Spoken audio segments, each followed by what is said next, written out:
Alexa, turn the office off. Alexa, turn the office on.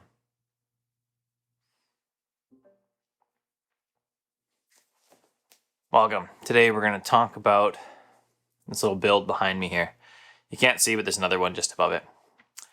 We're going to talk about building these two picture ledges. Oh, and that's a lot of shine off that trophy.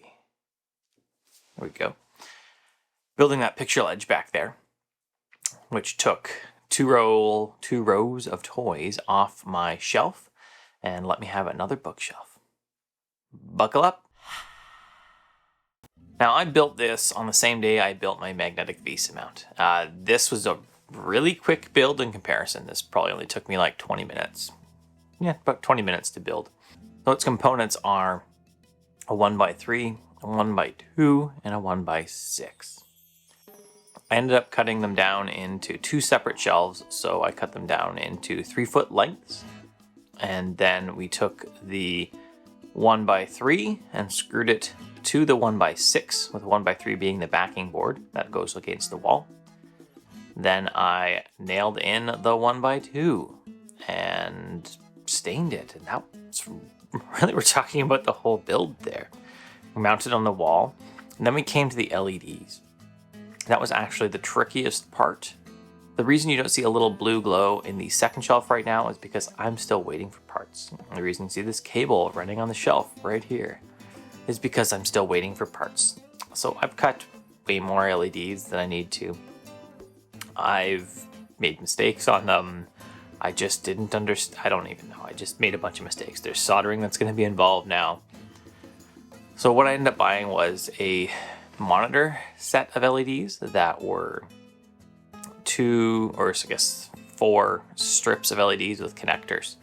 And that seemed like the right option because it was cheaper, but ultimately I think it's cost me more money by the time I had to get soldering irons and other stuff in here to make it work. So next time I would buy the LE. So I'd buy Lamp UX again, even though the backing on these didn't stay and I had to use some 3M sticky tabs, which I had around, and that's fine. It actually made it easier when I realized I made mistakes and mounted them backwards underneath my desk for the second set I put up.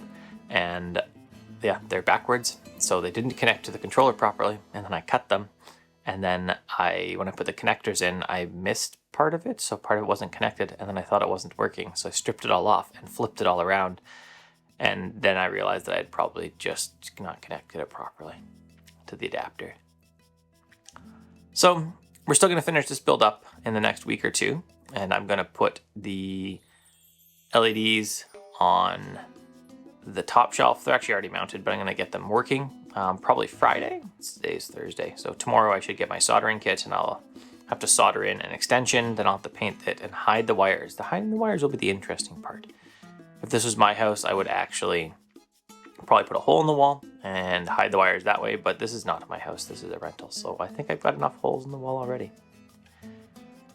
That's really it. It was a fairly simple build, and honestly, one of the big things I like about building is just getting away from some technology, like not really needing to worry about anything, and just getting to build. So I've done a bunch of other builds that I haven't shown off, but these two were directly related to my office, so I thought I would show them off for you today. I'm pretty happy with the Lamp UX lights, outside of the sticky backing not staying, so they didn't actually stick, which is annoying. But otherwise, they're good. Like as far as control, as far as everything else, they are a good set of lights. They're bright enough. They add a light to the back of my desk, which is something I found. I just didn't have enough light back there. I'm not sure that it's enough yet, so I might get another strip to put on my monitor just to add some more light back there. Or I'll just have to play around with it because I'm actually going to adjust my desk in a bit. So that it's a single Visa mount instead of two separate Visa mounts. But we're not there yet. That's it. If you like the video, you can support the channel in a few ways. So first thing you can do is you can go to Skillshare at curtismchale.ca/Skillshare and check out my course on TickTick, which is the task manager I use. You'll find the links below. Second thing you could do is you could like below, which just gets more people looking at my videos. And you could subscribe and hit the bell so YouTube lets you know what's happening. And finally, you can go to patreon.com/CurtisMcHale where you can support the channel and just kind of help everything keep coming. Patrons get my Skillshare courses for free, and there'll be another one coming up, which is undecided yet, which I'll talk to patrons about. Probably today. Have an excellent day.